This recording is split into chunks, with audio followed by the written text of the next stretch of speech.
सृष्टि, आपकी पीछे कुछ लोग भी दिख रहे हैं जिनके हाथों में पोस्टर है, ऑपरेशन सिंदूर भी लिखा हुआ है।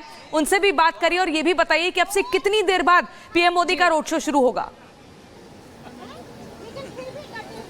बिल्कुल प्रियंका, देखिए प्रधानमंत्री नरेंद्र मोदी पहुंच चुके हैं पटना और पटना एयरपोर्ट के नए टर्मिनल का सबसे पहले वो उद्घाटन करने वाले हैं। लेकिन सबसे खास बात है ऑपरेशन सिंदूर को लेकर जिस तरीके से लोग यहां उत्साहित नजर आ रहे हैं, उनसे ही एक बार हम बातचीत कर लेते हैं, क्योंकि साफ यहां पर ये पोस्टर लेकर लोग घूम रहे हैं कि हमें गर्व है अपने वीर जवानों पर। ऑपरेशन सिंदूर को लेकर सीधे तौर पर लोगों से बात करते हैं। सर, आप लोग बताइएगा, ऑपरेशन सिंदूर को लेकर जिस तरीके की सफलता भारत ने हासिल की, पीएम मोदी ने बिहार की धरती से ही कहा था कि हम आतंक को मिट्टी में मिलाकर रहेंगे। ऑपरेशन सिंदूर की सफलता को लेकर क्या? ऑपरेशन सिंदूर हमारे भारतीय सेना के गर्व की बात है। पाकिस्तान को गर्दा उड़ा दिए हैं। वो डर के गिड़गिड़ाने लगे, दूसरे के हमको कंप्रोमाइज करवा दीजिए, हमको कंप्रोमाइज करवा दीजिए। हम अपने देश के जवानों पर गर्व करते हैं, इसलिए आज वो जीत पर पाटलिपुत्र की धरती पर आ रहे हैं। इसलिए हम लोग स्वागत के लिए हजारों की संख्या में लाइन में लगे हुए हैं। उनके स्वागत पर हजारों की संख्या में लाइन में लगे हैं। प्रधानमंत्री को क्या कहना चाहेंगे आप लोग? उनका स्वागत भी हो रहा है। धन्यवाद। जी बिल्कुल स्वागत के लिए हम लोग खड़े हैं और ये बड़े ही गर्व का समय हम लोगों के लिए है कि भारत में इस तरह के प्रधानमंत्री हम लोगों को मिला है। कई सदियों बाद मिला है, जिन्होंने पाकिस्तान को घुटने पर लाने का काम किया है, उनकी आर्थिक स्थिति खराब करने का काम किया है, आतंकवाद को खत्म करने का काम किया है। ऐसे प्रधानमंत्री की खोज थी भारत को और हम लोगों को नरेंद्र मोदी के रूप में हमें ऐसा प्रधानमंत्री मिला है जो ऑपरेशन सिंदूर के माध्यम से उन विधवाओं का मान सम्मान रखा है, उन भारतवासियों का मान रखा है। प्रधानमंत्री नरेंद्र मोदी ने, हम उन्हें बहुत बहुत धन्यवाद देते हैं नरेंद्र मोदी की सफलताओं के लिए। बिल्कुल धन्यवाद यहाँ की जनता दे रही है। पीएम ने यहीं से शुरुआत की थी और पहलगाम आतंकी हमले के बाद कहा था कि आतंक को मिटाना होगा। एक हद तक कामयाबी मिली है, क्या कहें?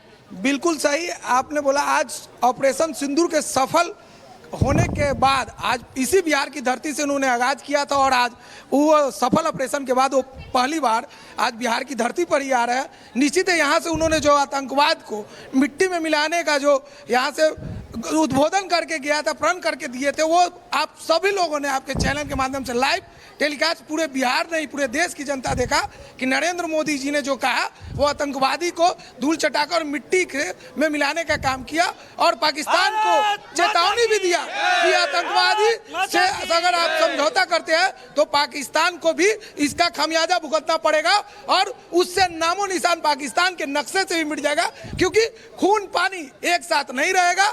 और आप जो ये आतंकवाद का मैसेज दे रहे हैं, पहले इसको बंद कीजिए, फिर नहीं तो आने वाले, अभी तो हम लोग शुरुआत किए हैं, इससे भी भयंकर दृश्य आपको मिलेगा देखने को। ठीक है सृष्टि, आप लोगों से बातचीत कर रहे हैं और लोग भी अपनी खुशी को व्यक्त कर रहे हैं, लेकिन इसी बीच दर्शकों को बता दें, प्रधानमंत्री मोदी पश्चिम बंगाल के दौरे पर थे।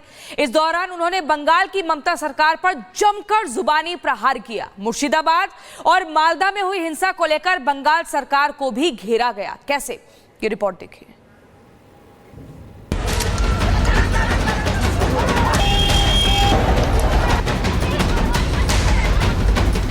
बंगाल में मची चीख पुकार, नहीं चाहिए निर्मम सरकार। ये शब्द हैं प्रधानमंत्री नरेंद्र मोदी के, जिन्होंने बंगाल दौरे के दौरान न्यू अलीपुरद्वार में आयोजित अपनी रैली में ममता बनर्जी सरकार पर सीधा और सधा हुआ हमला बोला।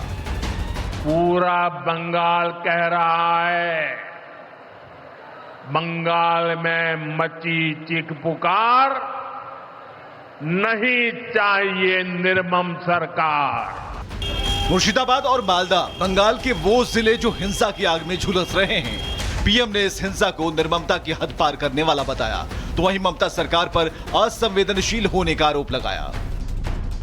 यहां मुर्शिदाबाद में जो कुछ हुआ, मालदा में जो कुछ हुआ, वो यहां की सरकार की निर्ममता का उदाहरण है। तुष्टीकरण के नाम पर गुंडागिर्दी को खुली छूट दे दी गई। बंगाल की जनता पर हो रहे इन अत्याचारों से यहां की निर्मम सरकार को कोई फर्क नहीं पड़ता। प्रधानमंत्री मोदी यही नहीं रुके, ममता सरकार के राज में हो रहे भ्रष्टाचार पर वार किया। कहा टीएमसी के नेता भ्रष्टाचार में डूबे हैं। भ्रष्टाचार का सबसे बुरा असर नौजवानों पर पड़ता है, गरीब और मिडिल क्लास परिवारों पर होता। भ्रष्टाचार कैसे चारों तरफ बर्बादी लाता है, ये हमने टीचर भर्ती घोटाले में देखा है।